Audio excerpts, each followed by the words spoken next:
नाम का हम आपको बताते हैं। ओह चलो यार,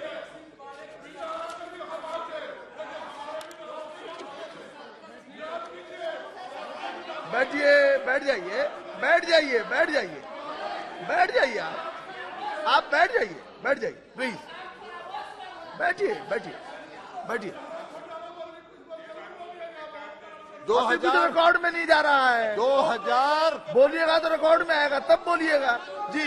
2015 में इन्होंने गृह मंत्री जी ने, अरे कुछ रिकॉर्ड में नहीं जा रहा है। जी ने भविष्य बैठिए कि जिस दिन बिहार के चुनाव की गिनती होगी उस दिन 11 बजे नीतीश कुमार जी त्याग पत्र देंगे, 12 बजे प्रधानमंत्री भारतीय जनता पार्टी की सरकार बिहार में बनेगी।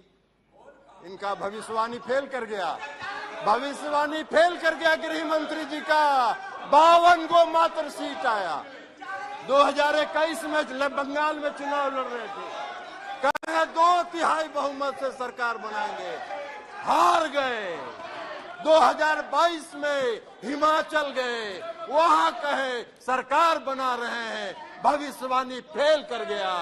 कर्नाटक गए, वहां कहे 2/3 से सरकार बना रहे हैं, हार गए। 2024 में आप जरूर हारेंगे, आपका भविष्य यही बता रहा है। और आप एक बात बता देते हैं, 2-3 मिनट में प्लीज, 2-3 मिनट में कंक्लूड करेंगे सभापति महोदय।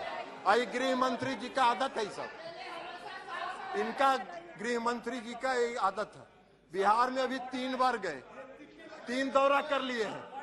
एगो पहला दौरा में गए, बैठिए, पॉइंट ऑफ ऑर्डर कर लिया। क्या पॉइंट ऑफ ऑर्डर है? नहीं, क्या पॉइंट ऑफ ऑर्डर? जी जी, क्या क्या 352(2) जी 352(2) सर, आप बैठिए ना, बैठिए आप। इन्होंने कई एक बातें जो है डिफेमेटरी माननीय गृह मंत्री जी के लिए की हैं। 352(2) ये कहता है कि वो सदन के सदस्य हैं, बिना ये नोटिस के उनके बारे में इस तरह की बातें जो बाहर बोली गई हैं वो नहीं बोल सकते हैं। माननीय रंजन जी जो है, ललन जी, इस सदन के मेरे से ज्यादा वरिष्ठ सदस्य हैं, यहाँ के नियम कानून के बारे में उनको ज्यादा जानकारी है, इसलिए जो भी बातें उन्होंने कही वो एक्सपंज कर देना चाहिए और उनको इस तरह की बातें नहीं करनी चाहिए। देख लेंगे इसको। जी हो गया, ठीक है। अरे छोड़िए ना, 1 मिनट। जी जी जी, ओ छोड़ दीजिए जी, कुछ नहीं बोले, इनका छोड़ दीजिए। हाँ, और सभापति महोदय 3 बार गए गृह मंत्री जी बिहार। पहला बार गए पूर्णिया में भाषण दिए, कहे कि पूर्णिया का हवाई अड्डा मोदी जी ने बनवाया कि नहीं बनवाया। जनता हंस रही थी, जिसका काम भी शुरू नहीं हुआ उसको ही बनवा दिए हवाई अड्डा। अरे ऐसा बड़ा भारी जुमलेबाज तो देखे ही नहीं भाई। जिस हवाई अड्डे का काम भी शुरू नहीं हुआ उस हवाई अड्डे को बनवा दिए। या यही अध्यक्ष थे, ये जो बैठे हुए हैं ना, ये अध्यक्ष थे, यही फीडबैक दिए होंगे। और उसके बाद गए अभी लखीसराय में,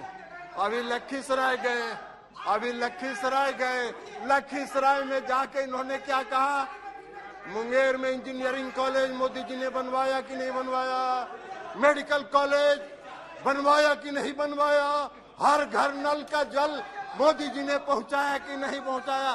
तीनों झूठ है, तीनों सफेद झूठ है।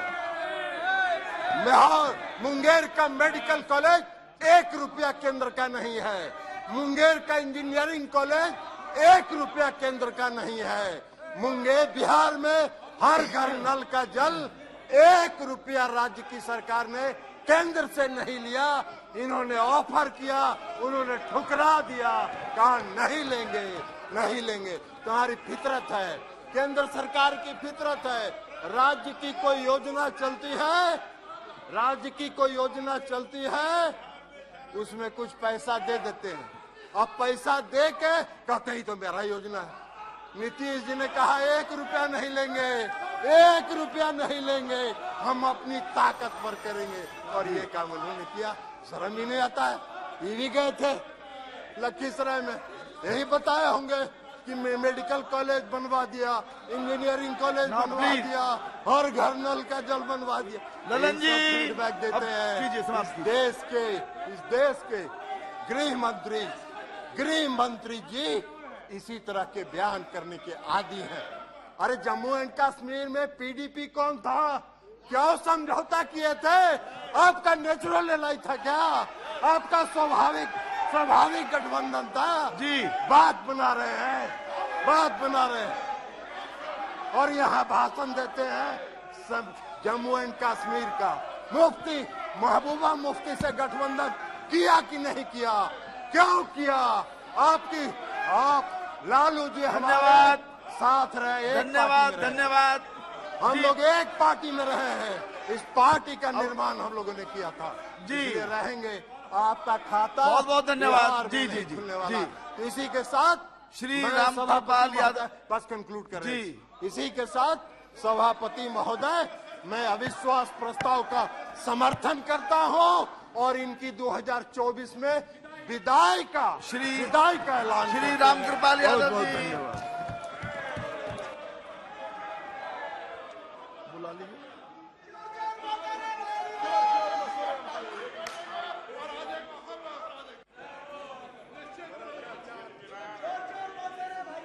माननीय सभापति महोदय,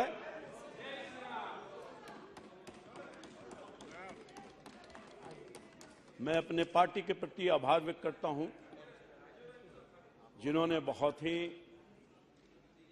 महत्वपूर्ण चर्चा पर मुझे भाग लेने का सौभाग्य देने का काम किया है। माननीय सभापति महोदय, विपक्ष द्वारा लाया गया अविश्वास प्रस्ताव के विरोध के लिए मैं खड़ा हूं। महोदय, आज 9 अगस्त है। आज ही के दिन कुछ महात्मा गांधी जी ने देश को आह्वान किया था अंग्रेजों के लिए, अंग्रेजों को भगाने के लिए क्विट इंडिया मूवमेंट की शुरुआत की थी। अंग्रेज भारत छोड़कर चले गए, देश के आवाम कंपेल कर दिया और चले गए, परंतु भारत में अंग्रेज तो चले गए, मगर भारत में शोषित, पीड़ित, गरीब, दलित और पासमानदा समाज को छोड़ के चले गए। महोदय, आजादी के अमृत काल में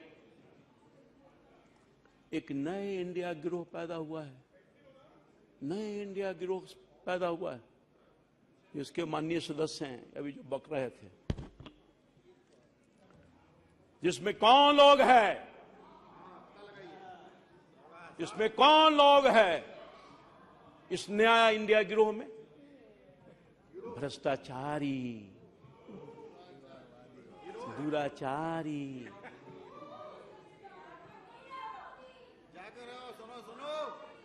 वंशवादी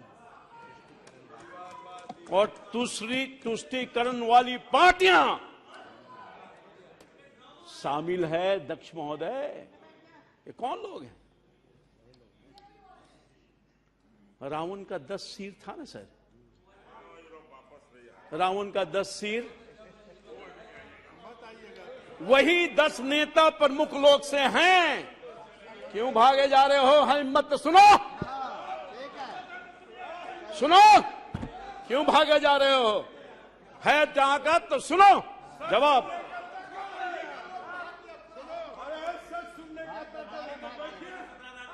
यही रावण के 10 सिर वाले नेता लोग हैं, ये जो बैठे हैं, इंडिया वाला जो लोग हैं। दूसरी, ये इंडिया वाले नहीं हैं, अरे बैठ जाइए, बैठ और जाइए, घमंडिया हैं। आप अपना स्थान लीजिए। दूसरी तरफ,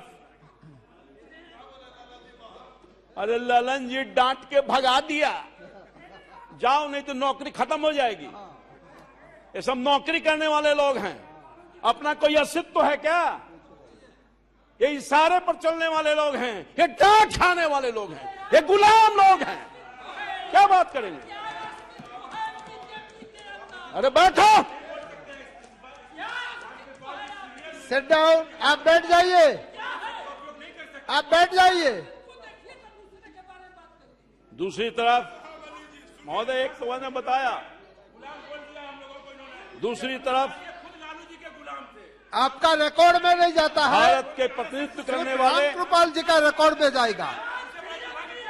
दूसरी भारत के प्रतिनिधित्व करने वाले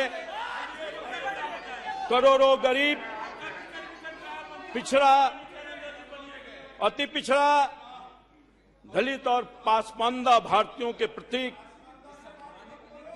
एनडीए गठबंधन है। एक तरफ मैंने दिखा दिया, जिसके एकमात्र सम्मान नेता देश के गरीब का बेटा, देश के पिछड़ा का बेटा नरेंद्र मोदी। यह है फर्क, यह है भारत और इन नए इंडिया गिरोह में फर्क महोदय। जो घमंडिया गिरोह है, इसमें कौन लोग हैं? भ्रष्टाचारी, परिवारवादी और तुष्टीकरण करने वाले लोग हैं। ये फर्क है। वैसी परिस्थिति में दशासन, अरे आप बार बार खड़े ना हो जाइए, के खिलाफ आप बार बार क्यों खड़े होते हो? आज का दिन 9 अगस्त बैठ जाइए। क्विट इंडिया मूवमेंट की शुरुआत की है, इसमें हटाना है, आप बार बार भ्रष्टाचारियों को हटाना है, सिट डाउन। आप अपना तुष्टीकरणवादियों को हटाना है और वंशवादियों को हटाना है। इसके लिहाज से हम लोगों ने प्रारंभ कर दिया।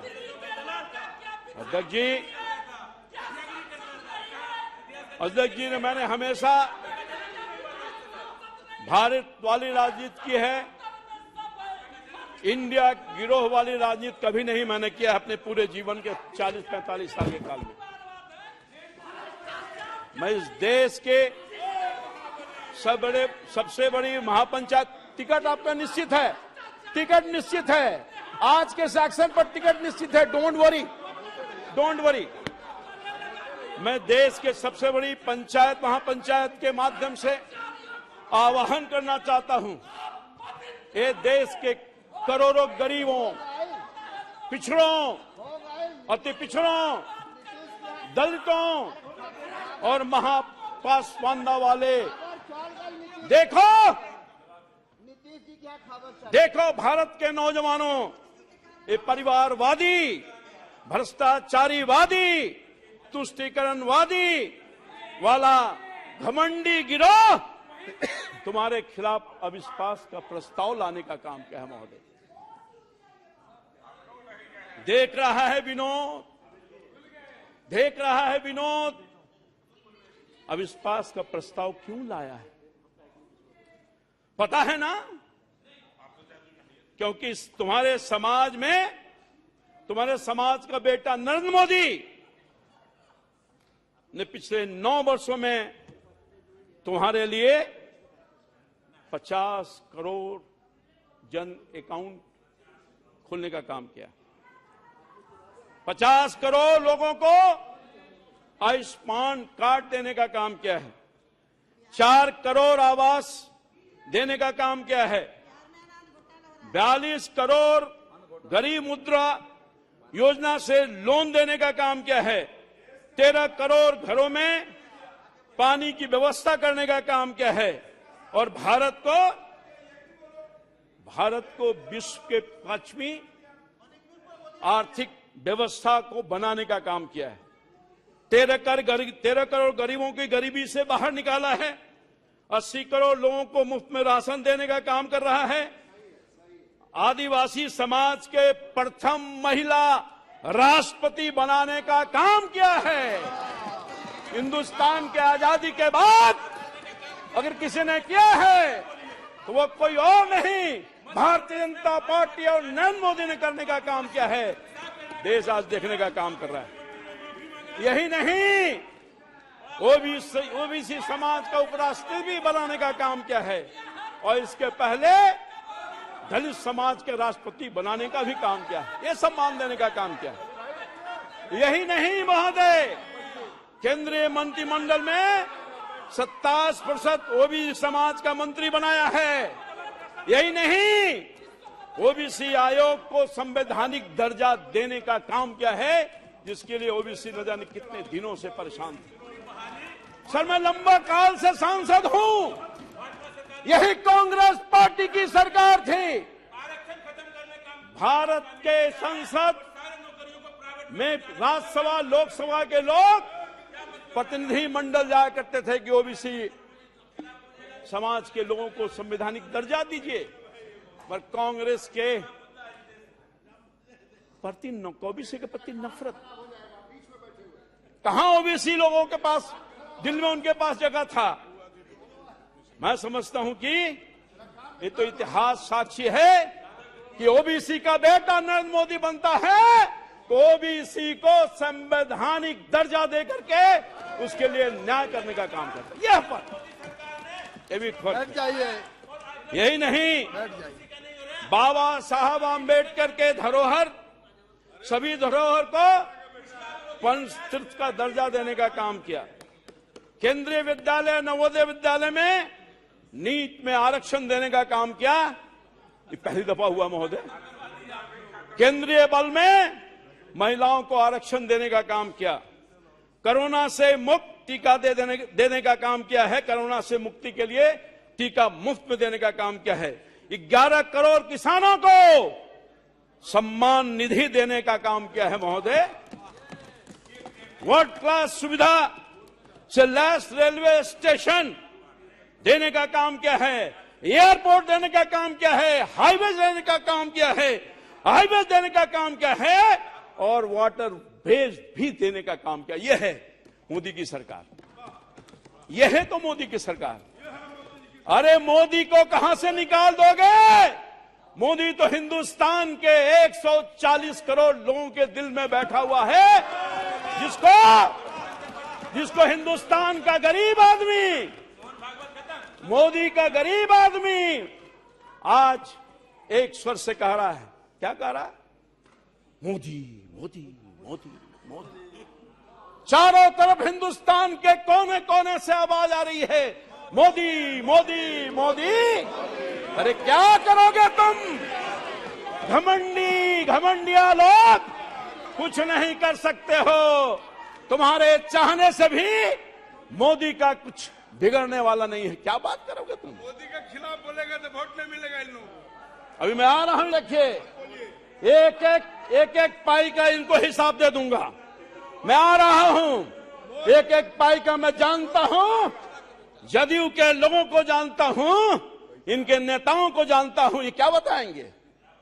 ये सब हमसे जूनियर लोग हैं। ये लोग हमारे नेतृत्व में काम किया है, क्या बोलेगा? इनके नेता ललन सिंह क्या बोलेंगे? मैं उनका पर्दा उखाड़ कर फेंक दूंगा आज।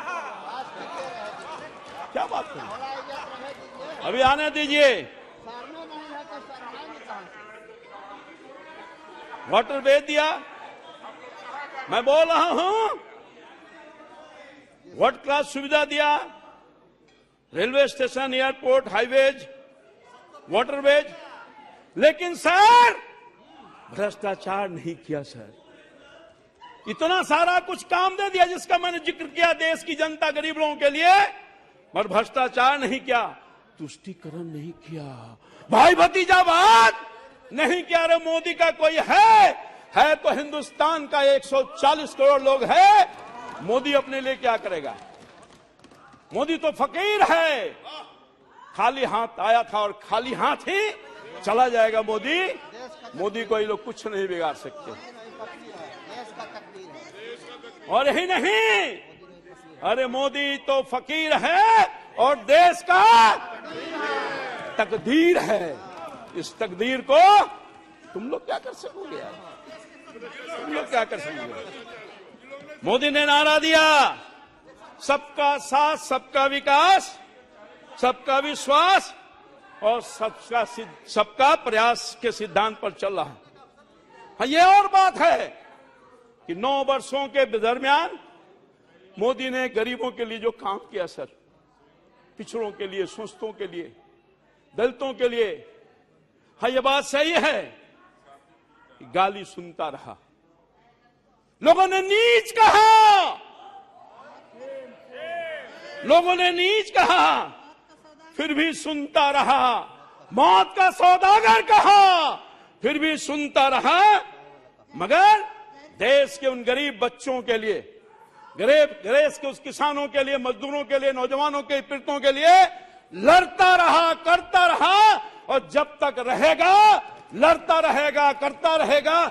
जितना भी गाली देना है दे दो, मगर हम कभी पीछे गरीबों के आंख के आंसू को जब तक पोंछ नहीं देते, तब तक उनको आगे नहीं बढ़ा देते, तब तक हम चैन से बैठने वाले नहीं। मोदी ने ये कहा गाली देना है दे दो, दर्द है,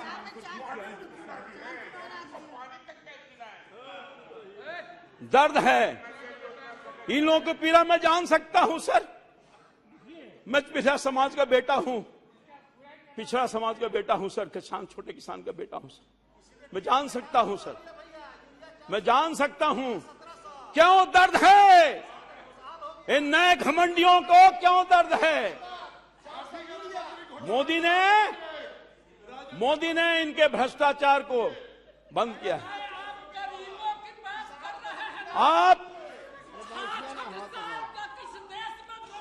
महोदय, अगर अरे बैठ जाइए, अपनी बात का बेटा नहीं वो होता, हिंदुस्तान की आजादी के बाद मोदी को भारत की जनता ने चुना, गरीब के बेटा को, जिसकी मां बर्तन साफ करती थी, पिताजी चाय बेचते थे प्लेटफॉर्म पर, उसका बेटा अगर हिंदुस्तान के जनता का तकदीर बदलता है, तस्वीर बदलता है, उसके आंख को आंखों पोंछता है, तो इन लोगों को दर्द है। दर्द इसलिए भी है खास तौर पर कांग्रेस पार्टी को, मोदी पिछड़ा का बेटा है। अगर मोदी गरीबों को अनाज देता है, वो और बात है कि बिहार के लोग खा जाते हैं।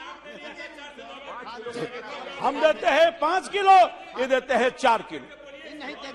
यही नहीं, बिना आइडिया के इंडिया वालों, आपको चीन और पाकिस्तान और विदेशी गैंग ने पीएम बनाने की गारंटी दी है। मुझे नहीं कुछ कहना। तो मोदी को 140 करोड़ भारतीय पीएम बनाने की गारंटी दी है। ये राष्ट्र धर्म युद्ध है। भारत यानी इंडिया, और जीतेगा इंडिया, हारेगा घमंडिया, हारेगा घमंडिया। महोदय, अध्यक्ष जी, विपक्ष के चरित्र, खून में राजनीति, खून में राजनीति। क्या हो रहा है बंगाल में, क्या हो रहा है बंगाल में? मणिपुर की चर्चा कर रहे थे हम सब लोग, हाथ हैं। मणिपुर की घटना के लिए हमारे प्रधानमंत्री जी ने, देश के हर लोगों ने संवेदना व्यक्त की है सर। कोई अप्रूव नहीं कर रहा है, उसको करने वाला भी नहीं है, मगर ये मणिपुर को लेकर के राजनीति कर रहे हैं, राजनीति कर रहे हैं। मणिपुर के घाव को भरने का मन नहीं है, घाव को उधेड़ने का काम करने रहे हैं। मणिपुर में जो आग लग रहा है, आग लगा है, उसके धुआं को, उसके आग से राजनीतिक रूप से उसको सेकना चाहते हैं। महोदय, मैं कहना चाहता था, बंगाल में टीएमसी क्या कर रही है, टीएमसी क्या कर रही है? हमारे कार्यकर्ताओं को हत्या कर रही है। ये कांग्रेस पार्टी बेशरम लोग इनके कार्यकर्ताओं को हत्या कर रही है। ये लेफ्ट वाले सीपीआई सीपीएम के लोग इनके कार्यकर्ताओं को हत्या कर रही है। अभी हाल में जो चुनाव आया है, उसमें 58 लोगों की जान चली गई है, शहादत लेने का काम किया है। ये इंडिया वाले, ये जो घमंडिया वाले लोग हैं, उस पर कोई एक शब्द नहीं कहा। राहुल जी बोल रहे थे, पीड़ा में थे, दर्द में थे, नाटक कर रहे थे।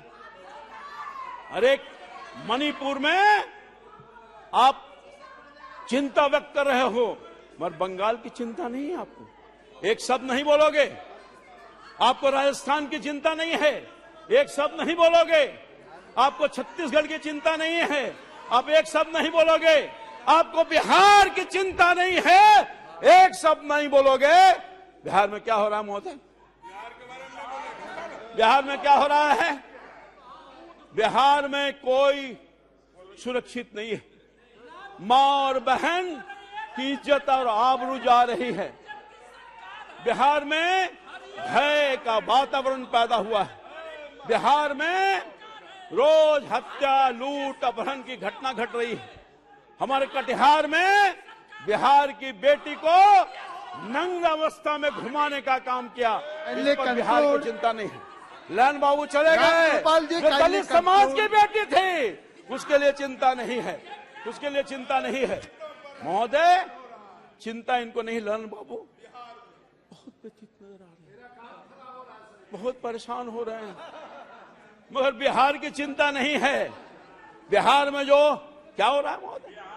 बिहार में लोकतंत्र खत्म हो गया है। ये नौकरी की बात कर रहे हैं, नौकरी की बात कर रहे हैं। नौकरी 10 लाख देने की बात कही गई थी महोदय। एक नेता ने कहा, इनके नेता ने, जिसके लाइन में हैं, कि हम आते के साथ अपने कलम से पहले कैबिनेट में 10 लाख लोगों को नौकरी देंगे सरकारी। वो कहां गया नौकरी? वो कहां गया? कृपाल जी समाप्त कहां कीजिए। गया? जुमला की बात कर रहे हैं ये, हमारे नेता के बारे में जुमला की बात बोल रहे हैं। वो नौकरी कहां गया? पेनवा भुला गई, पेनवा भुला गया है, जिससे आपने कहा था कि नौकरी देंगे एक झटके में, पेन भुला गया। यही नहीं महोदय, दरभंगा में दलित 100 जब जाता है, दलित का 100, उस पर अभद्र व्यवहार किया जाता है। महोदय, मुझे कहने में शर्म आ रही है कि दलित का 100 जा रहा है तो कुछ लोगों ने उस पर पेशाब करने का भी काम किया है। शर्म नहीं आएगी इन लोगों, शर्म नहीं आएगी इन लोगों को। ये राजीव रंजन को शर्म नहीं आएगी, शर्मसार नहीं होंगे। यही नहीं, पटना जैसे राजधानी में 30 दिन में 30 हत्या हुई है, शर्म नहीं आएगी। यही नहीं, जब हम इशू को लेकर जाते हैं, शिक्षक का इशू, बेरोजगारी का इशू, जो इनका अनाउंसमेंट है, गोली की बौछार करती है, लाठियों की बौछार करते हैं। हमारे कार्यकर्ता को जान गंवानी पड़ी है। विजय सिंह जो जहानाबाद के हमारे पार्टी के कार्यकर्ता थे, मारकर इन्होंने जान ले लिया। महिलाओं को भी नहीं बख्शा, एमएलए एमपी को भी नहीं बख्शा। लाठी और गोली की सरकार है। ये बैठे हैं सर, जरा खड़ा हो जाइए। सांसद जी हैं, खड़े जाइए, खड़े हो जाइए। ये उसका नजारा देखिए, ये नजारा है किस तरह से लाठीचार्ज हो रहा है। राम कृपाल जी समाप्त कीजिए। नजारा समाप्त कैसे करेंगे सर? अभी तो बहुत सारा बाकी है सर। ये गोली की सरकार, यही नहीं सर, भारत की सरकार तो बहुत बिजली दे रही है, बड़ी उपलब्धता है।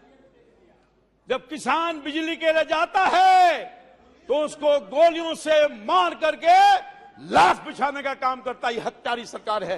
नीतीश कुमार जी की सरकार हत्यारी सरकार है, हत्यारी सरकार है। बिहार के कटिहार में घटना घटी है। हमारा एक हत्या अभी नहीं, हमारा एक कार्यकर्ता नीलेश जो जीवन और मौत से गुजर रहा है, 3 दहाड़े उसकी हत्या करने की कोशिश की है, एम्स में इलाज चला रहा है। अनेकों कहानी है सर। हर दिन हत्या, हर दिन लूट, हर दिन अपहरण, हर दिन चोरी, हर दिन डकैती। और क्या है? आपकी महत्वपूर्ण बात को समाप्त कीजिए। इनकी गोली कार्यकर्ताओं पर चलेगी, इनकी गोली आम लोगों पर चलेगी, जो जाएगा शिक्षकों पर चलेगी, इनकी लाठी चलेगी। सारा का सारा काम क्या करना है? ये सब तो शराबबंदी के पक्ष में है। ये केवल कलेक्शन कर रहा है इनका पुलिस पदाधिकारी, भ्रष्टाचारी पदाधिकारी। बिना पैसे का कोई काम नहीं है। ऊपर से चले ये पैसा दो, काम लो। महोदय, महोदय मैं आपसे कहना चाहता हूं, एक नौत कहना चाहता हूं, नौ की मांगेंगे और ठेला देंगे, ठिंगा दिखाएंगे। महोदय अभी एक बिहार के क्षेत्रीय पार्टी के राष्ट्रीय अध्यक्ष का मैं भाषण सुन रहा था। क्षेत्रीय यादव पार्टी जी, के राष्ट्रीय यादव अध्यक्ष जी, देखे हैं। आपका समय समाप्त हो गया है, महोदय, प्लीज। कंक्लूड कीजिए। Please, please. मैं दूसरा नाम अभी तो मैं मैं आ अनाउंस रहा हूं, करता हूं, आप कंक्लूड कीजिए। अभी मान रहा हूं सर। आप conclude please. Kindly conclude in 2 minutes. राष्ट्रीय अध्यक्ष जी हम लोगों को ज्ञान दे रहे थे लोक लज्जा का। ये कौन है राष्ट्रीय अध्यक्ष, कौन लोग हैं? और लालू जी की बात कर रहे थे, लालू जी की बात कर रहे थे। लालू जी के साथ में था सर, लालू जी के साथ में था और लंबे काल तक था। उस लालू जी के साथ था जो गरीबों की बात करते थे, उस लालू जी के साथ था जो कर्पूरी और लोहिया के सूलों पर चलते थे, जो लालू जी के साथ था जो सामाजिक न्याय की बात करते थे। मगर देखा वो लालू जी के साथ था जो कभी कहा करते थे कि रानी के पेट से राजा नहीं पैदा लेता, उस लालू जी के साथ था। बहुत बहुत धन्यवाद सर प्लीज सर, धन्यवाद। नहीं, प्लीज आपका सर, समय प्लीज, काफी प्लीज। हो गया। प्लीज सर थोड़ा सा समय दिलवा दीजिए सर। नहीं नहीं, समय हो महोदय। गया है, अन्य बहुत सारे वक्ता आए। मैं लालू जी के रामकृपाल साथ जी था, बहुत सारे वक्ता है, मगर देखा आप कि जो conclude सामाजिक कीजिए। न्याय बोलने वाला लोग पारिवारिक न्याय में बदल गया। जो महल में, जो गरीब के झोपड़ी में था वो महल में चला गया। आवाज बदल गया सर, विचार बदल गया, विचार बदल गया सर। सारा काम खत्म हो गया। परिवारवाद के चक्कर में देश ये अपने आप को बदलने का काम किया है। ये सर अब कह रहे हैं, यही लालू यादव कह रहे हैं कि जो कहते थे मेरे आदरणीय नेता थे सम्मान है सम्मान रहेगा, अब कह रहे हैं रानी के पेट से राजा जन्मता है और वोट के राज का मतलब वोट का राज होता। पहले कहते थे छोट का राज, वोट का राज। ये है परिवर्तन। बहुत बहुत धन्यवाद। सर सुनिए, मैं दूसरा नाम अनाउंस करता हाँ हूँ। सुनिए सर, ये तो राजीव रंजन जी हैं। लाली जी को अबे माफ किसी कीजिए। ने जेल में भेजवाने का काम किया है। इस उम्र में, इस परेशानी में तो डालने का कोई आपका किया है। बहुत सबसे बहुत मुख्य धन्यवाद। है बहुत ललन बहुत सिंह, धन्यवाद। जो आज लालू जी की दुहाई देने का काम करता है। क्या बात बोलेंगे? नीतीश कुमार, इन दोनों ने मिलकर के बहुत बहुत लालू जी को धन्यवाद। बर्बाद करने का काम श्रीमती किया है। काकोली सर, मैं कुछ घोष कृषि पर बोलकर Dastidar sir, ji. Sir Sir, sir speak from this मैं seat. कृषि पर बोलकर अपनी बात समाप्त करूंगा। 2-4 लाइन में सर, 2 मिनट में अपनी बात। सर सर 2 मिनट में सर, 2 मिनट में मैं आपकी बात करूंगा। अध्यक्ष महोदय, कंक्लूड कीजिए। अध्यक्ष महोदय, मैं कंक्लूड कर रहा हूं सर। किसानों के लिए मोदी जी ने काम किया, भूतपूर्व काम किया सर। पहली बार किसानों को लागत का 1.5 गुना समर्थन मूल्य तय हुआ। पहली बार किसानों का बैंक में खाते में उनकी उपज का पैसा मिलना सुनिश्चित हुआ। पहली बार किसानों को ई नेम के रूप में राष्ट्रीय मंडी मिली है। पहली बार किसान फसल योजना के किसानों को 1.25 लाख करोड़ रुपए की अधिक मुआवजा मिला है। पहली बार अभियान चलाकर किसानों के बीजों की 2000 नई वैरायटी दी गई है। थैंक पहली यू। बार पशुपालकों को, मछली पालकों को श्रीमती किसान- काकोली दस्तीदार जी, अभी आपकी बात। श्रीमती काकोली घोष जी। Jai Hind, Jai Bangla. My respect to all the Adivasi people today in the All India Adivasi Divas, and my respect for the martyrs in the Quit India movement today, sir. Abha, Kurumjari, Nangai Raibu, Manipur, Nangai Bi Raibu, Bharat. How are you, Manipur? How are you, Bharat? Not well. Not well at all. There is darkness everywhere. The first speaker and all the other speakers of the treasury benches have proven that they are not bothered about what is happening in Manipur. They have not spoken about Manipur. They were here just अपने सत्ता को ढिंढोरा पीट रहे थे, लेकिन मणिपुर में जो हत्या हो रही है, बलात्कार हो रहा है, एकों ने उसको बारे में कुछ भी नहीं हमें बताया। Honorable Chairman Sir, I stand here on behalf of All India Trinamool Congress with gratitude towards my chairperson and leader Srimati Mamata Banerjee, who sent the first team I was included in the team and we visited Manipur on the 19th of July. But my leader was denied permission to visit Manipur on 3rd June when she wanted to visit there and be with the people of Manipur who were suffering so much. She was denied.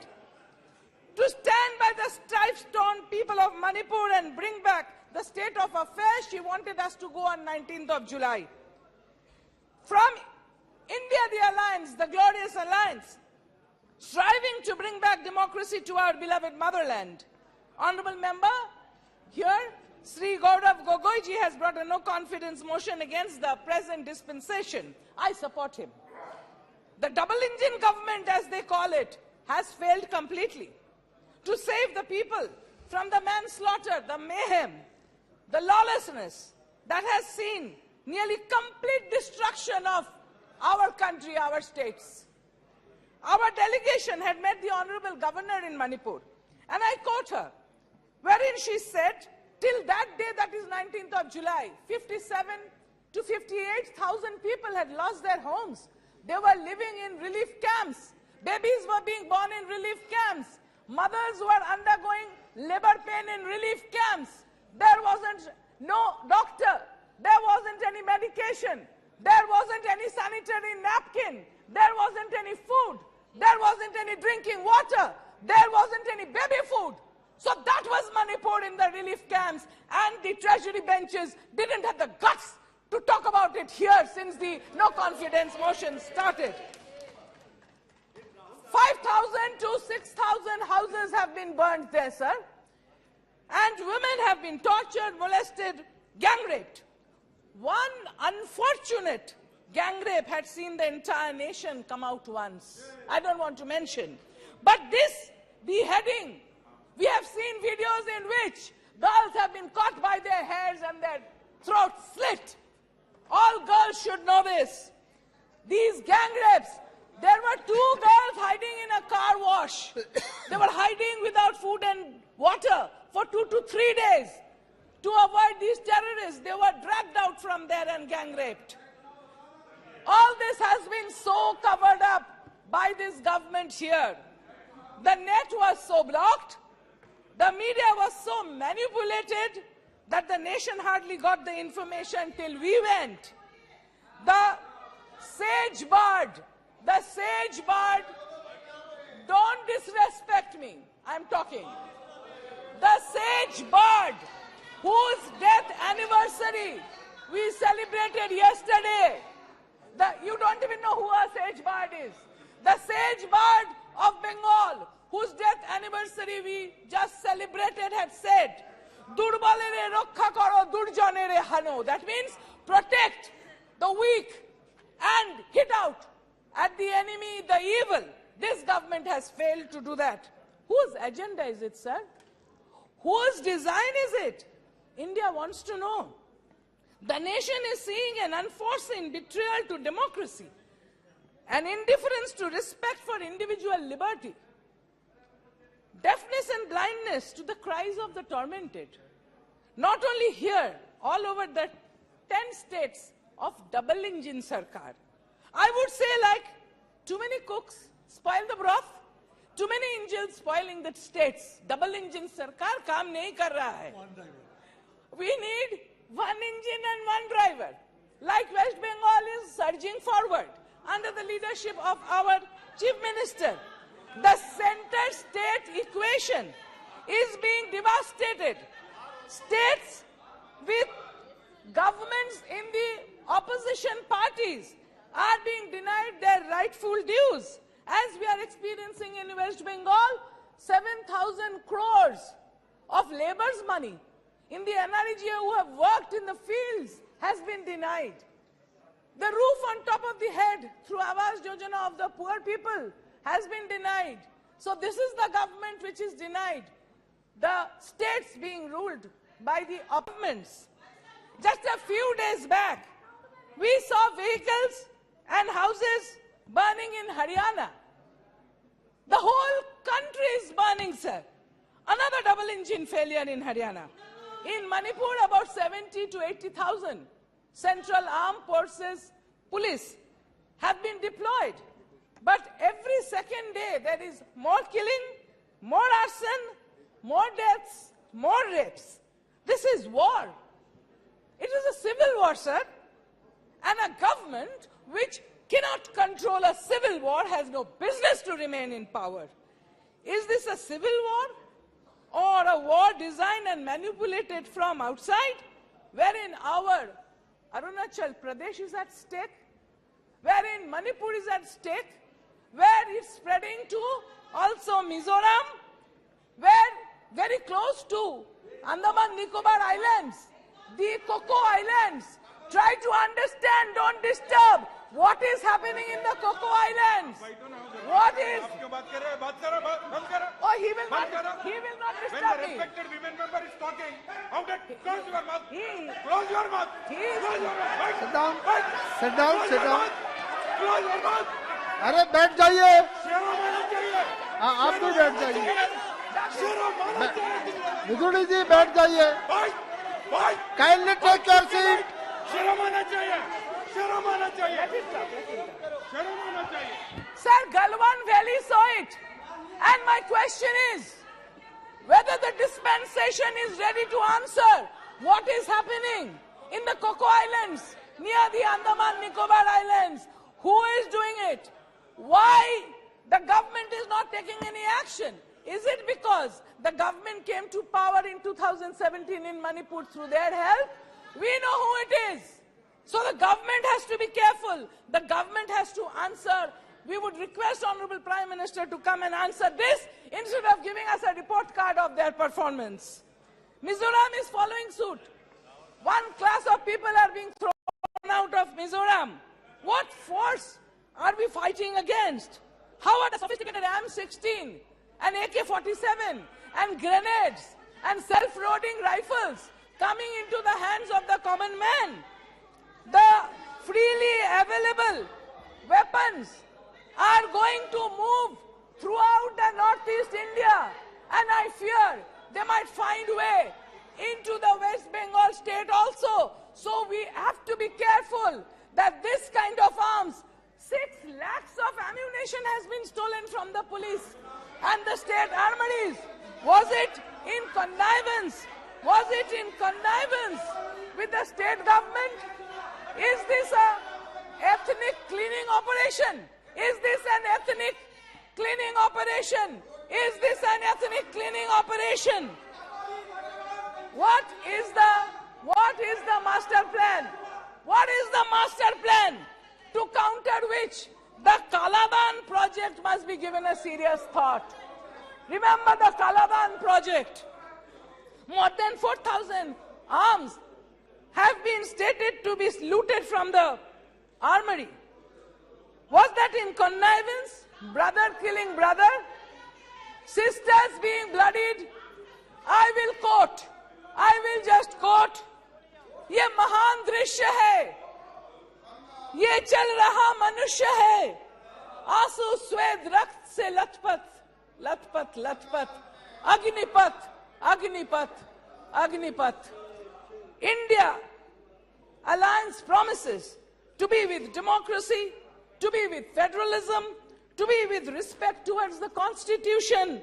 तू ना थकेगा कभी, तू ना थमेगा कभी, तू ना मुड़ेगा कभी. कर शपथ, कर शपथ, कर शपथ. Agnipath, Agnipath, Agnipath. I quote Harivansh Rai Bachchan ji. Just remember those words. We in India make promise to stand by the tortured for peace. I appeal to all mothers and sisters and quote here an honorable member who's to sit right here, but he is no more with us.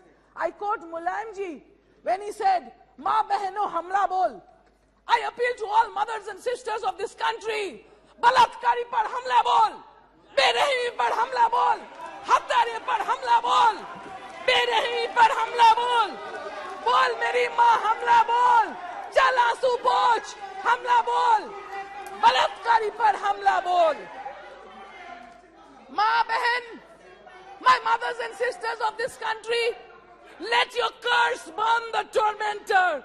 Mothers, be angry, be very, very angry. Let your eyes breathe fire and vanquish the tormentors, the rapists, that this government has failed to punish? Is this being planned from outside our country?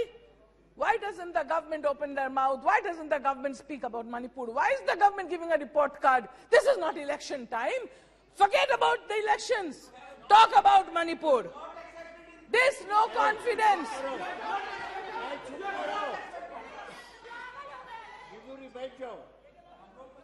This no confidence is towards this government for the Poor Human Development Index. This no confidence here towards this government is because for the poor media freedom. This no confidence here is due to the rising unemployment. This no confidence here is due to the increasing price rise. It is due to the increasing farmer suicide. It is due to the selling of the public sector undertakings. This no confidence here is for the divisive forces that is trying to destroy our country. It is trying to break the nation towards complete failure to protect the ethos that is India. Is this narco-terrorism that is happening in Manipur? Or, according to Archaeological Survey of India, some very precious metals have been found in the hills of Manipur. So is it to take the corporates right up to Manipur and hand over that precious metals to the corporates? Is the war because of that? I am quoting the Honorable Chief Minister when he said that in 2017, the poppy was grown on 1,853 acres. And today, as of today, 2022, poppy is being grown on 6,743 acres. With whose connivance? Who is supporting them? The Honorable Chief Minister himself has said that the problem is due to the illegal immigrants. Who are the illegal immigrants? Where are they coming from? Which country is abetting them? Which is the porous border through which they are coming? Why is the central government not closing that border? And we have to be careful that through that porous border, not only Manipur, rightly said by Honorable Member Gaurav Gogoiji yesterday, the total Northeast India is lying absolutely vulnerable to the forces that might walk right through. That is why the Kaladan project. All the 7 sisters, all the 7 states there are at danger. Why is the government not taking place? Arunachal Pradesh, half of it is gone. Leh, half of it is gone. Galan Valley, half of it is gone. Why is the government? Because you have taken help of terrorist groups during the elections that you're keeping quiet, and you're planning further elections to take help of the terrorist groups. Who are Kiaro? The people want to know. The people of India want to know. जो निगरानी हमें महफूज रखने के लिए होना चाहिए था, देश में वो निगरानी क्यों नहीं है? इस प्रश्न का जवाब सरकार को, सत्ता पक्ष को देना चाहिए. What happened to the attack on the Assam Rifles convoy? Who did it? Who engineered it? Such animosity and hatred is brewed among brothers that have lived together. This cannot be spontaneous, and the government has failed to control it. So we have no confidence on this government. Houses have been burned, mandirs burned, temples have been burned, 350 churches have burned. So in the amber glow of the burning hearts, let us seek light. Let us pass the no confidence motion towards this government now. Jai Hind, Jai Bangla. Thank you. Sadhvi Niranjana ज्योति जी. अध्यक्ष सभापति महोदय, क्योंकि ये सरकार के मंत्रिपरिषद के खिलाफ अविश्वास प्रस्ताव आया है, एक मैं देश के सामने स्पष्ट करना चाहती हूँ. मनरेगा के संबंधित यहाँ क्वेश्चन उठा है. देश के लिए एक रूल है, कोई भी राज्य हो, किसी राज्य के साथ हम पक्षपात नहीं करते हैं. महोदय, मैं आपके माध्यम से देश की जनता को अवगत कराना चाहती हूँ. पश्चिम बंगाल में मनरेगा में भ्रष्टाचार हुआ, मेरे मंत्रालय नहीं, इनके अधिकारियों ने स्वीकार किया. हमने कहा उनके ऊपर जांच होनी चाहिए, उनके ऊपर कार्रवाई होनी चाहिए. कोई भी कार्रवाई नहीं हुई. मनरेगा इसलिए रोका गया है, मनरेगा को भ्रष्टाचार का अड्डा नहीं बनने देंगे. प्रधानमंत्री आवास को बंगला आवास करके दिया गया, हम उसमें भ्रष्टाचार नहीं होने देंगे. हम देश के कोने में कहीं भी मनरेगा में लूट होगी, हम रोक लगाएंगे। पारदर्शिता से काम करें, हम देने के लिए तैयार हैं। बहुत बहुत धन्यवाद। श्रीमती कनीम ओझी जी। Thank you, sir. I'd like to start with a quote of Baba Saheb Ambedkar. Let us not forget that this independence has thrown us on great responsibilities. By independence, we have lost the excuse of blaming the British for anything going wrong. In this case, I think it is often the Congress. If hereafter things go wrong, we will have nobody to blame except ourselves. Sir, I rise to support this no confidence motion brought by India and by Gaurav Gogoi on behalf of the India team and my party, the DMK. So the first time in India, the judiciary had to intervene to protect a state. Isn't this shameful? Sir, the government proudly says in Manipur, it is a double-engine government because it is a BJP government in the union and it's a BJP government in the state. But this double engine has become a double-edged weapon against the people of Manipur. A double disaster, a double breakdown. The PM, after returning from his trips abroad, chooses to speak to the media in a very rare occurrence outside the parliament. But he refuses to cross the threshold and come to parliament and speak with the fellow parliamentarians.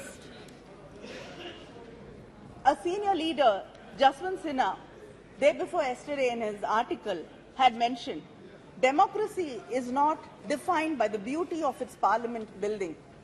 It is dignified by the quality of its debates and the voice with which it speaks in unison on national issues. Today, India team is speaking in unison on national issues and you refuse and you fail to come here and respond to it. Sir, 170 people have been killed, thousands injured, 60,000 displaced, 3,500 homes have been burnt.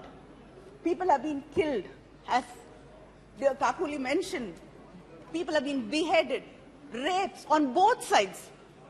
But when the Chief Minister of Manipur was asked, why have you not been able to control the situation for 3 months? The CM says, 2 brothers are fighting and the government is like a father mediating between them. Isn't this a shame? With the heavy security blanket the state has, the state of Manipur has the highest ratio of police personnel to civilians in India. 161 companies of central forces, including Assam Rifles, are present in Manipur, and yet the government has failed the people. The silence of the union government, the Prime Minister, and the inaction of the state government, which watched as houses burned, police armory was looted, and people killed each other. Women were being humiliated, stripped, paraded, raped, violated, and killed. This double engine stood hand in hand watching it all happening, saying brothers are fighting. The videos of these 2 women who were paraded naked and raped shook the conscience of the nation and the world. The 21-year-old girl's father and brother were killed when they were trying to protect her. So, when the mob caught this family, they ran to the police gypsy which was there. They begged them to take them in the gypsy to somewhere safe. But the policemen refused.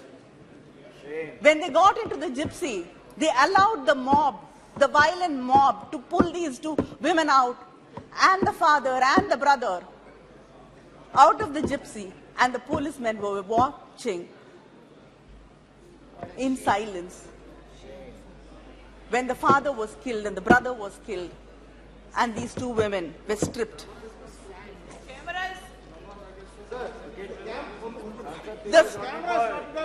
Focusing on her. The state police, the National Women's Commission, and the State Women's Commission were all silently watching. Maybe they were wishing that this will miraculously vanish till the videos unfortunately went viral. And after many weeks and months, 5 or 6 people out of the mob were arrested. But time and again these women were asking why no action was taken against these policemen who handed them over to the violent mob. But till yesterday, the government chose to keep silent and it did not respond. The people have been mentioning Draupadi in this house. नहीं आप बैठ जाइए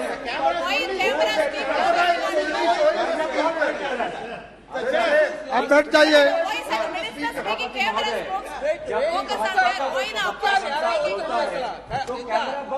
प्रवक्ता का चेहरा दिखाते हैं। नहीं आप जब भी इंडिया लाए आप अपनी बात रखिए तो कैमरा यहाँ पे नहीं, कैमरा आप पे आता है।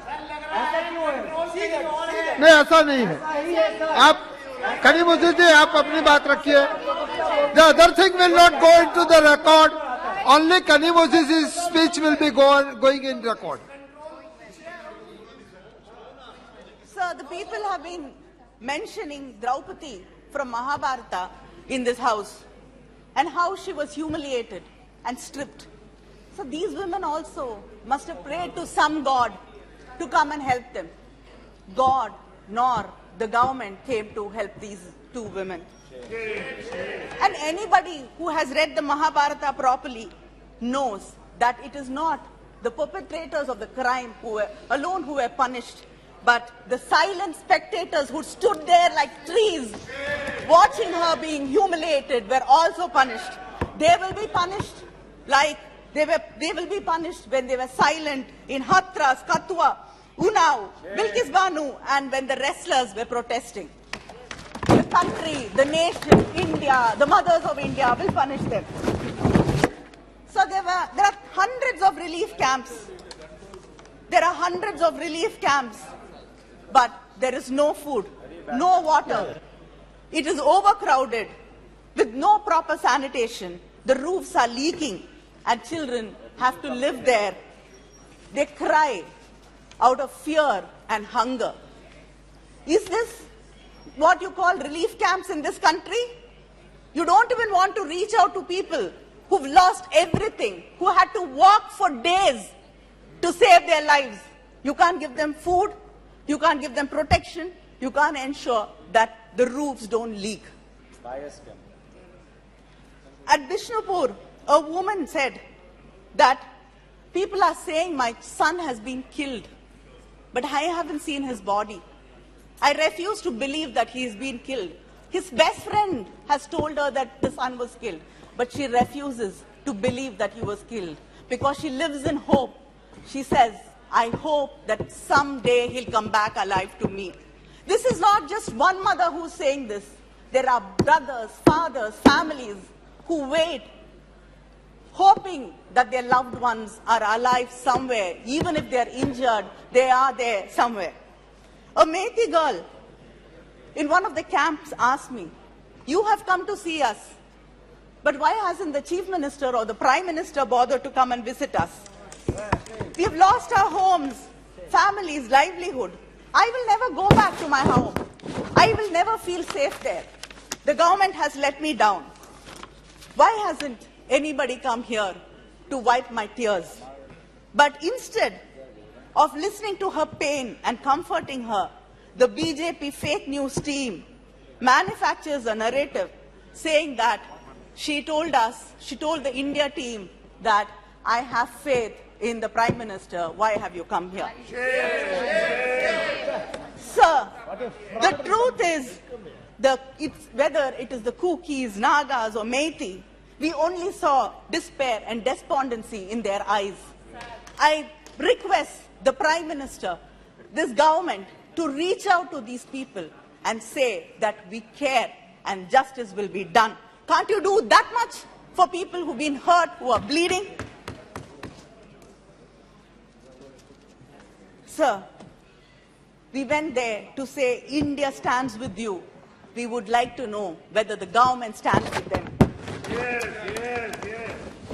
The Chief Minister of Manipur has been blaming the Kukis and the Naga people for the drugs there and the drug cultivation.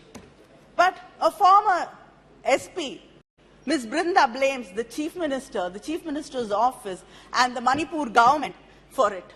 There have been many stories in the newspapers earlier that the pesticides and fertilizers which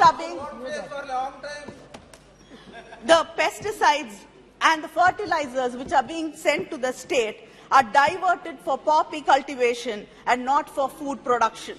Shouldn't we find out the truth? Should not there be a proper inquiry into what has been really happening? You brought the Sengol to the new parliament with big pomp and show. You said it is a Chola tradition. You don't know Tamil Nadu history properly. Have you heard about the Pandian Sengol? The Pandian Sengol which burnt, which shattered when the King Pei failed the common people. Do you know the story of Kannagi? Please stop imposing Hindi on us and go read the Silappadigaram. It has a lot of lessons to teach you all.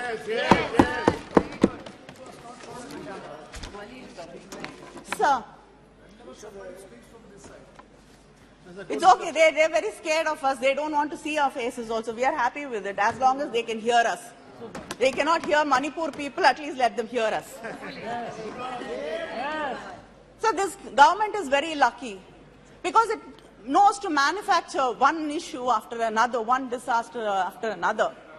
So we have to forget what happened a month ago and discuss something else, a new issue in Parliament today. Because we've not had the opportunity to discuss what happened in Balasore in Odisha. 3 trains collided and 288 passengers died and over 1,000 were injured. And there are bodies still lying in AIIMS, Bhubaneswar, which are unclaimed and not identified. But the report on the accident says lapses at various levels in signal and telecommunication department is responsible for the accident. And they've been warned, the government has been warned 2 months before the accident that there should be an inquiry and the methods of shortcut being used for signal and telecommunication system in the country has to be looked into. Today, there are vacancy, operational safety categories. Vacancy is over 50,000 people have not been employed. Isn't this the fault of the government? What is your response to the accident? What is your response to the number of people who've lost their lives? This government fears Diplo's accountability. It hides data or refuses to collect data. When data does not favor them, they sack the person in charge. The NFHS chairperson was suspended when he exposed the false claims of the union government. The minister, when she was speaking, said that it is, the minister Smriti Irani said India is 100% open defecation free. There is not one single state which is 100% open defecation free. It is a total lie. And when the person concerned made sure that the truth comes to light, he was suspended. Sir,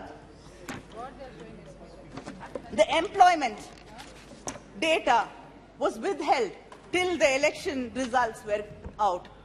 And 2 people in the department, in the commission, resigned because of that.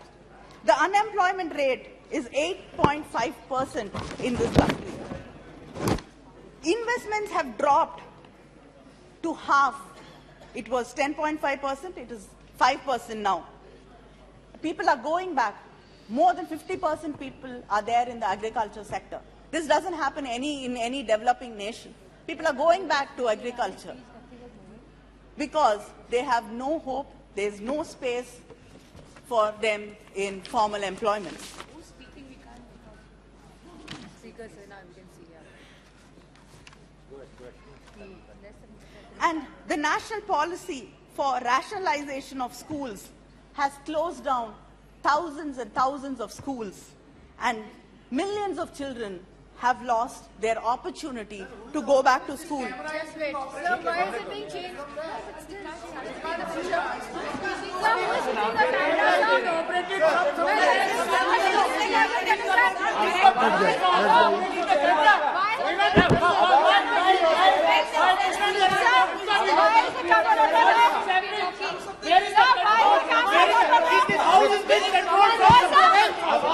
आप बैठ जाइए।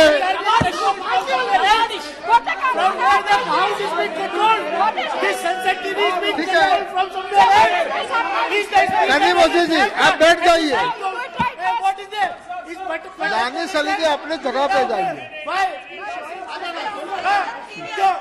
क्यों नहीं दिखा रहा है? क्यों नहीं दिखा रहा है? क्यों नहीं दिखा रहा? Sir, whenever we speak somebody from the opposition, the camera is. Sir, why, sir? It is putting somewhere. This is so silly, sir.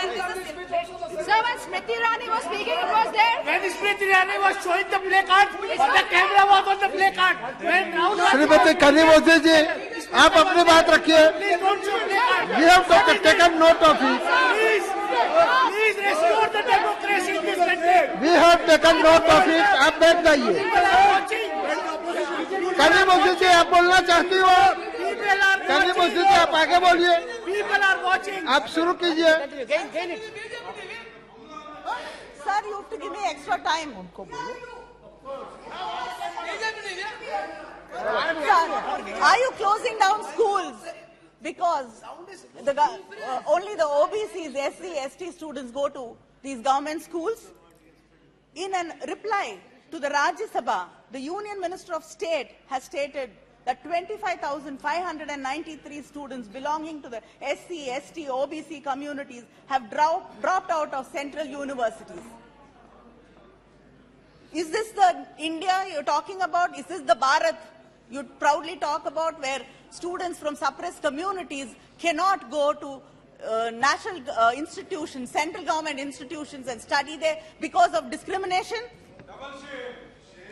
This government, we've been time and again threatened in this house with ED, we're going to jail. It is not only the opposition parties and the media which has been threatened by this government. The government creates a framework that exposes its own people to conditions of unfreedom and subject them to state brutality. Between 2014 to 2020, Kindly conclude, madam. Kindly conclude. 7,000 people have been charged with sedition charges, and most of them, 7,000 people, and most of them are below the ages of 30. Isn't this a shame? And sir, the Prime Minister calls differently able people as Divyangs, but the pension which you give them per month is rupees 300, which is equal to 1 kilo of tomato in your government. Sir, it is not only the prices which rise in this government, it is crimes against women, which has risen to 26.3% in the past few years in the BJP government. Sir, this is a government which is indifferent, and its administration is indifferent to people, and they don't value people, or do they care about the well-being of the Indian citizens? But the irony is that you call yourself nationalists and call us anti-national. Are you nationalists? Do you care about this country? Do you care about people in Manipur, the women, the children there who suffer every day? Until today, you haven't been able to bring peace. Thank you very much. State. Kindly Sir, conclude. You are hurting Your Mother time is India. over. You are hurting Mother India, making her bleed every day. India will teach you a lesson very soon. Thank you. Thank you. Shri Namo Nageshwar Rao ji.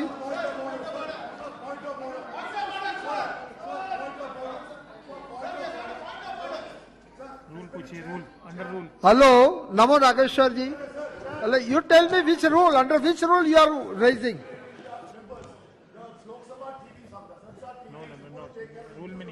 नहीं, ऐसा कोई rule में नहीं है।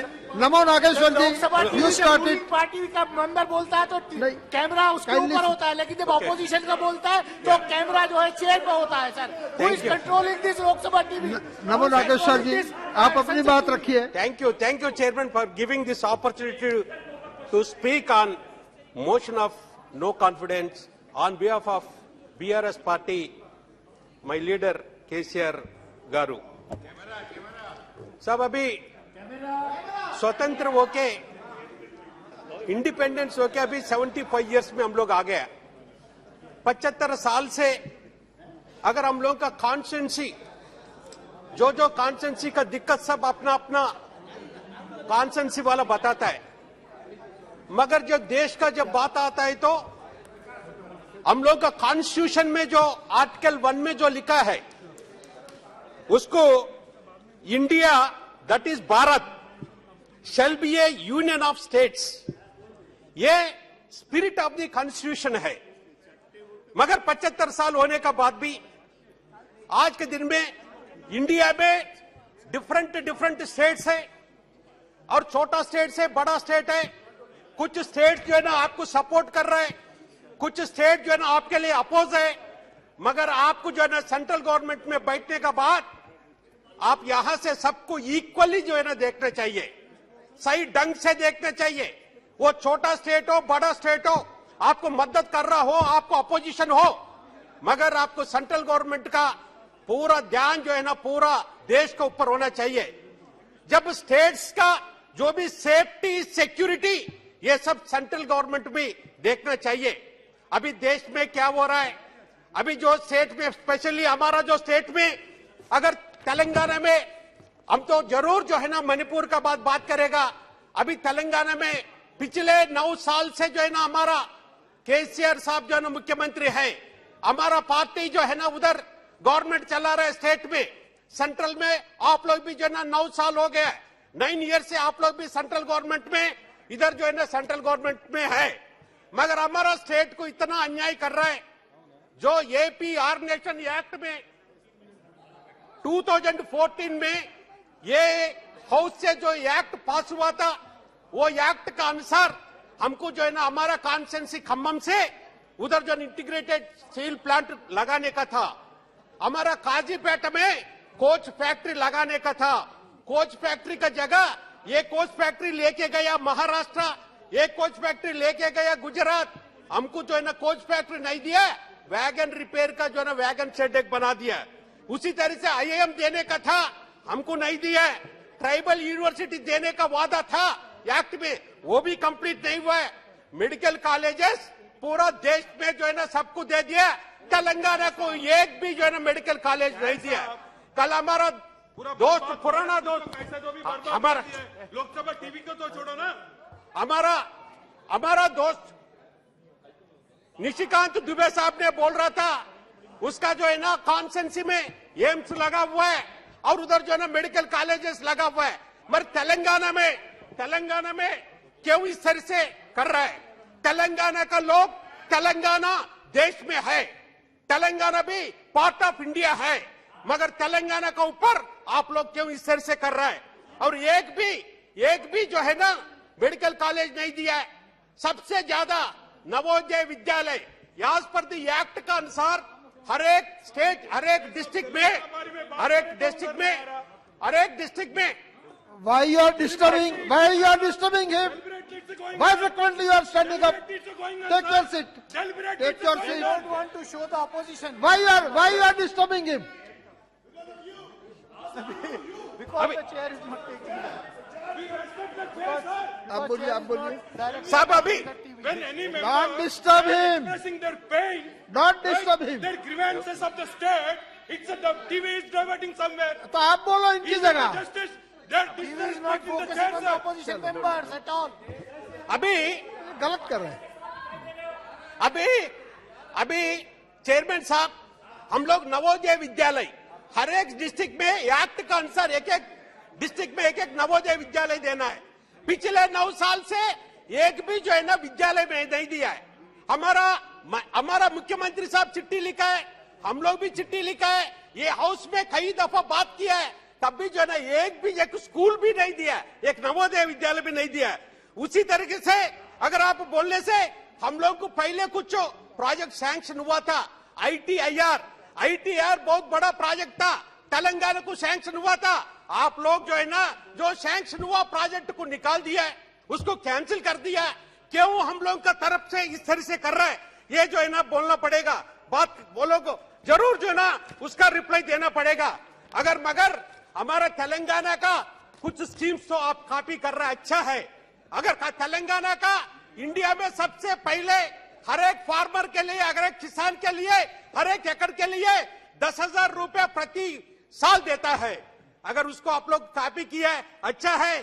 किसान सम्मान निधि बोल के 6,000 रुपए दिया है, उसको हम लोग स्वागत करता है। कम से कम आप लोग तेलंगाना रूट को आप लोग जो है ना फॉलो किया है। उसी तरह से हम लोग का मिशन काकतीया, हर एक घर में जो है ना हम लोग फिल्टर वाटर देता है। और ये भी जो हम तेलंगाना का किसान का बेटा है, विलेजेस में जो है पैदा हुआ आदमी है। हम बचपन में देख रहे हैं, तेलंगाना आने तक हमको पीने का पानी नहीं था, सिंचाई के लिए पानी नहीं था। जब गर्मी आता है तो मार्च से लेकर जुलाई तक जो है ना पीने का पानी नहीं, तो कुछ गांव जो है ना पानी के पास जाना पड़ता था। ये कंडीशन था तेलंगाना का। मगर हमारा नेता केसीआर साहब आने के बाद पूरा तेलंगाना में हर घर का जो है ना फिल्टर पानी दे दिया है। उसको भी जो है ना आप लोग हमारा मिशन भगीरथ को कॉपी किया है, अच्छा है। आप लोग भी देश में हर घर का जो है पानी दे रहा है, हर घर जल का नाम से दे रहा है, वो दे दीजिए। अगर इसी पार्लियामेंट में हम लोग क्या क्वेश्चन था, वो क्वेश्चन क्या था, देश में कौन सा स्टेट है बड़ा स्टेट में हर घर का जल जो है ना दे रहा है। इसी आंसर जो है ना मंत्री साहब ने दिया है। इसमें तो एक ही स्टेट है जो बड़ा स्टेट में तेलंगाना है, पूरा हर घर में जो है ना जल दे रहा बोल के। हम लोग जो है ना ये करने का बाद पूरा देश में सब स्टेट्स के लिए आप लोग पैसा देता है, मगर हम हर घर जल जैसा मिशन काकतीया बनाया है। मिशन काकतीया का बाद हमारा जो है ना अब लोग का जो है नीति आयोग का रिकमेंडेशन वो Sir, there is no point of order allowed yesterday also. Only point of orders cannot be allowed to the treasury benches. How it can be? We also asked for the point of order, sir. Every time point of order is being given to Nishikant Dubey. How can it be?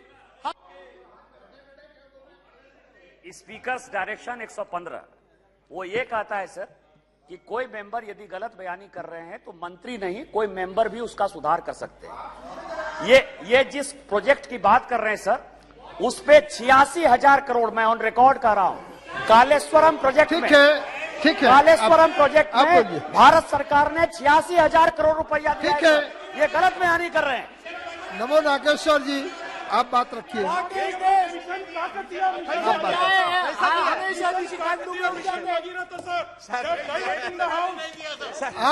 कितना why you are so much agitated?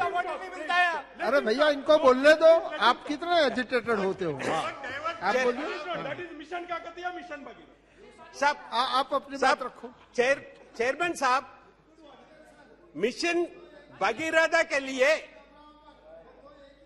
NITI Aayog ने recommend करके 24,000 rupees को recommend करके आपका पास भेजा इसको पैसा देने के लिए। 1 रुपए नहीं दिया है, 1 रुपए नहीं दिया है। अगर पूरा देश में हर एक राष्ट्र को हर घर जल का पैसा देता है, हमारा जो है ना तेलंगाना में हम लोग जो है ना वो स्कीम, अगर हमारा जो है ना हर घर में जो है पानी देने का बाद तेलंगाना को 1 रुपए भी नहीं दिया है।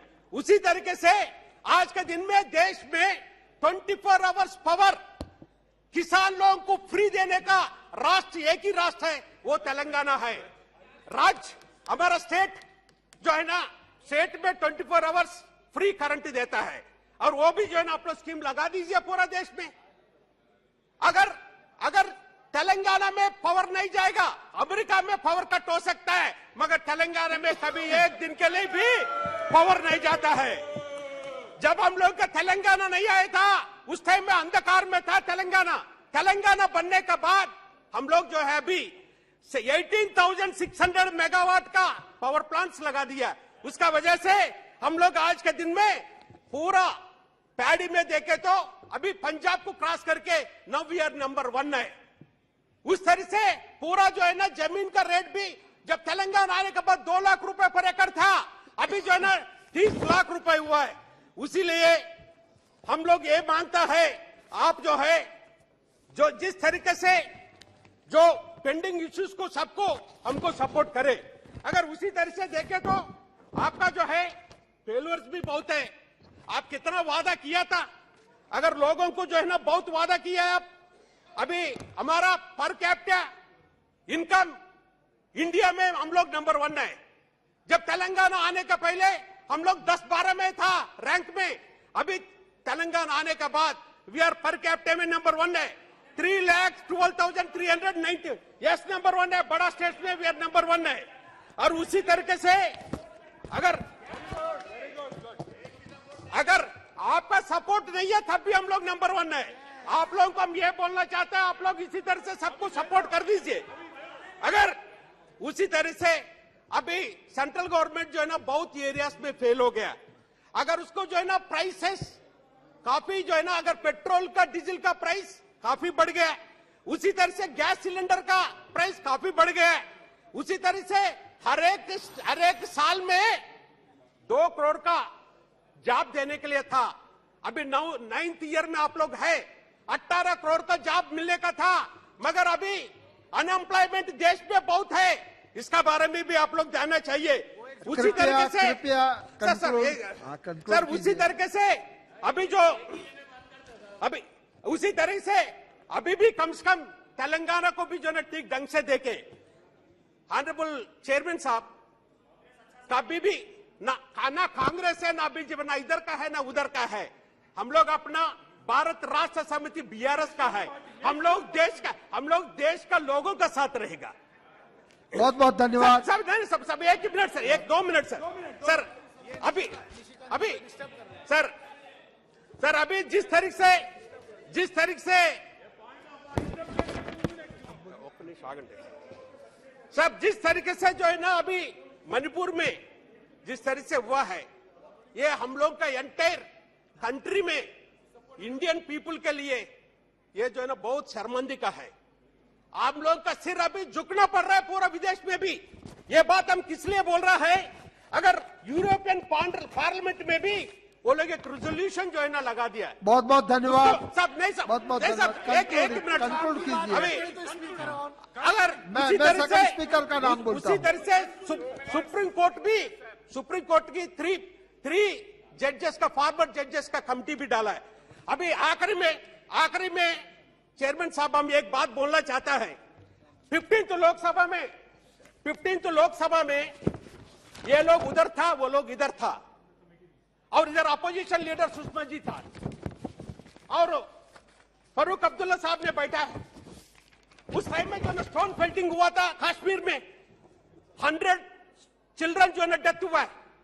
हम लोग अपोजिशन पूरा डिमांड किया था, सुषमा जी के साथ हम लोग डिमांड करके हम लोग सब गवर्नमेंट को बोला पूरा डेलीगेशन को आप कश्मीर लेके जाइए।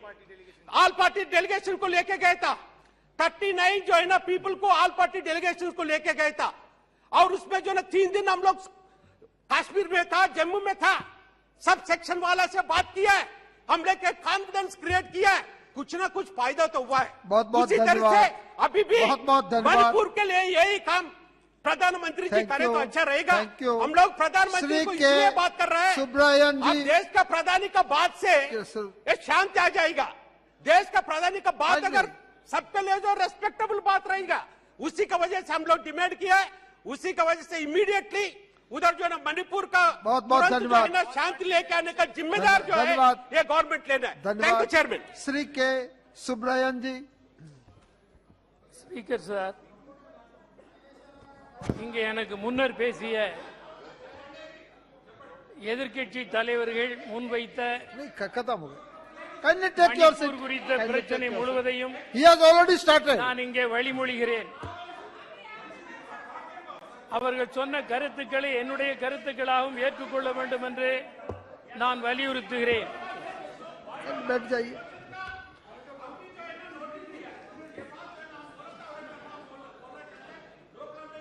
जो है ना नोटिस दिया, उसी की वजह से जो है ना अभी ये सब बात हुआ। जरूर जो है ना इसका नो कॉन्फिडेंस मोशन को हम सपोर्ट करें। ठीक है, आप बोलो।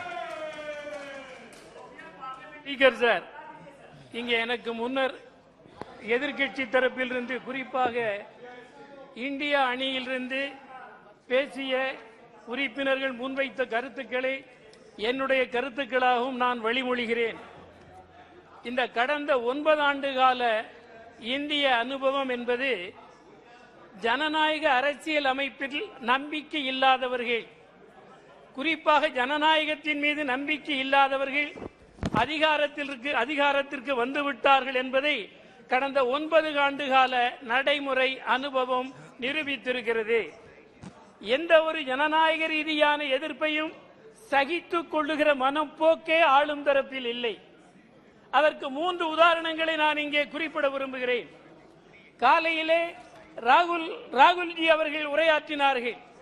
அவர் என்ன பேசுகிறார் என்பதை கேட்டு பெரும்பான்மை இருக்கிறது, அமைச்சர் பதில் சொல்ல இருக்கிறார், அவற்றை எதிர்கொள்ளுவதற்குரிய வாய்ப்பு இருந்தும் கூட அதை சகித்துக் கொள்ளாமல் இடையில் குறுக்கீடுகள் செய்வது என்பது ஆரோக்கியமான ஜனநாயகத்திற்கு அடையாளம் அல்ல. அதே மாதிரி டெல்லி அரசு மக்கள் பிரதிநிதிகளுக்கான அதிகாரத்தை பறிக்கிற சட்டத்தை அவசரமாக முன்மொழிய வேண்டிய அவசியம் என்ன? இது ஜனநாயக அரசியல் அமைப்பு. இந்த ஜனநாயக அரசியல் அமைப்பில் மக்களின் சார்பில் அதிகாரம் செலுத்துவதற்கு தகுதியுள்ளவர்கள் அதிகாரத்திற்கு வந்திருக்கிறவர்கள் தான், மக்களால் தேர்ந்தெடுக்கப்பட்டவர்கள் தான். அந்த மக்களால் தேர்ந்தெடுக்கப்பட்டவர்களுக்கு அதிகாரம் கொடுக்காமல் தட்டி பறித்தது என்பது ஜனநாயகத்தின் மீது ஆட்சியாளர்கள் அருவருப்படைகிறார்கள் என்பதை காட்டுகிறது. அதே மாதிரி இங்கே ஒரு 20ஆம் தேதியிலிருந்து ஒரே ஒரு கோரிக்கை தானே வைக்கப்பட்டது. ஏன் நாடாளுமன்றம் முடங்கியது? ஆட்சி தலைவர் யார்? பிரதமர் தான். ஆட்சியில் இருக்கிறவர்களுக்கு தலைமை ஏற்கிறவர் பிரதமர். பதிலளிக்க வேண்டிய பொறுப்பு யாருக்கு? பிரதமருக்கு தான். பிரதமர் வர வேண்டும் என்ற ஜனநாயக ரீதியான கோரிக்கையை நிர்தாட்சண்யமாக முரட்டுத்தனமாக நிராகரித்ததுதான் இந்த அவை முடங்கியதற்கு காரணம். இது எதை காட்டுகிறது? ஜனநாயக ரீதியான பண்பு ஆட்சியாளர்களுக்கு இல்லை என்பது காட்டுகிறது. அதே போல அடுத்து நான் குறிப்பிட விரும்புவது வாக்குறுதிகள். ஏன் இங்கே நம்பிக்கையில்லா தீர்மானம்? வாக்குறுதி என்ன கொடுத்தார்கள்? வருடத்திற்கு 2 கோடி பேருக்கு வேலை என்று சொன்னார்கள் அல்லவா? இன்றைக்கு 9 வருடம் 18 கோடி பேருக்கு வேலை கொடுத்திருக்க வேண்டும். ஆனால் உண்மையில் நிலைமை என்ன? 5 கோடி பேர் வேலை இழந்து விட்டார்கள். புதிதாக வேலை கொடுப்பது அல்ல, 5 கோடி பேர் வேலை இழந்துள்ளார்கள். அதே மாதிரி MSMEs, இந்தியாவிலேயே அதிக வேலை வாய்ப்பு அளிப்பது MSMEs. அந்த MSMEs நிலைகுலைந்து கிடக்கிறது, நெருக்கடியில் இருக்கிறது. வேலை வாய்ப்பு அளிக்கிற நிறுவனங்கள் அழிக்கப்படுகின்றன. ஆனால் யார் வளருகிறார்கள்? கார்ப்பரேட் முதலாளிகள் வளருகிறார்கள். அதானி அம்பானி வளர்ந்தால்தான் நாடு வளரும் என்று பிரதமருடைய பொருளாதார ஆலோசகர் சொல்லுகிறார். யார் சமூக செல்வத்தை உற்பத்தி செய்வது? அதானியும் அம்பானியுமா? சமூக செல்வத்தை உற்பத்தி செய்கிறவர்கள் தொழிலாளிகளும் விவசாயிகளும் தான். ஆனால் பிரதமர் என்ன உரையாற்றுகிறார்? சமூக செல்வத்தை உருவாக்குவது அதானி அம்பானி என்று. இத்தகைய தவறான பொருளாதார புரிதல் இருக்கிற காரணத்தினால்தான் நாடு சீரழிந்திருக்கிறது. அதே மாதிரி இன்னொன்றையும் நான் குறிப்பிட விரும்புகிறேன். ஊழலற்ற அரசு, ஊழலை எதிர்க்கிறோம் என்று சொல்லுவது வடிகட்டிய பொய், முற்றிலும் உண்மையை மறைக்கிற வேலை. நான் கேட்க விரும்புகிறேன், அதிகாரத்தை பயன்படுத்தித்தானே PM கேர்ஸ் திரட்டப்பட்டது? எவ்வளவு நிதி திரட்டப்பட்டது? எதற்காக செலவழிக்கப்பட்டது என்று கேட்டால் ஜனநாயகத்தில் ஏன் பதில் சொல்ல பிரதமர் அலுவலகம் அஞ்சுகிறது? என்ன காரணம்? பதில் சொல்ல வேண்டுமா இல்லையா? பதில் சொல்லவில்லை. இது எதை காட்டுகிறது? எதேச்சதிகாரத்தை காட்டுகிறது, ஒரு பாசிஸ்ட் மனோபாவத்தை காட்டுகிறது. அதே மாதிரி பிஜேபி 75 ஆண்டு காலம் இருந்த கட்சியால் திரட்ட முடியவில்லை. பிஜேபி ஏறத்தாழ 6000 கோடிக்கு மேல் கட்சிக்கு நிதி திரட்டி இருக்கிறது. அந்த நிதி எவ்வாறு திரட்டப்பட்டது?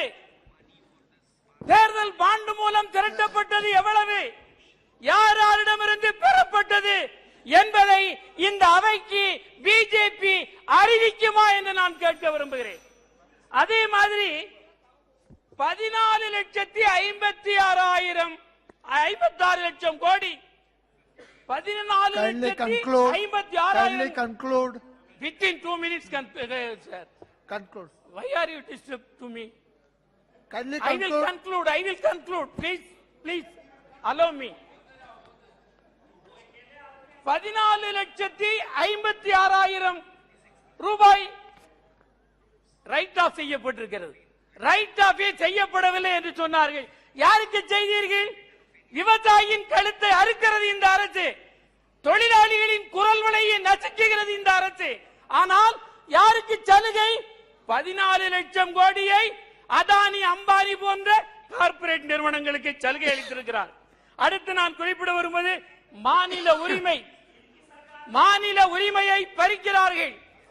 இந்த மாதிரிதான் சகிப்புத்தன்மை அற்ற முறையில் இதே மாதிரி தலையிடுவதுதான் பிஜேபியினுடைய குணம். இது ஆத்திரமூட்டுகிற வேலை.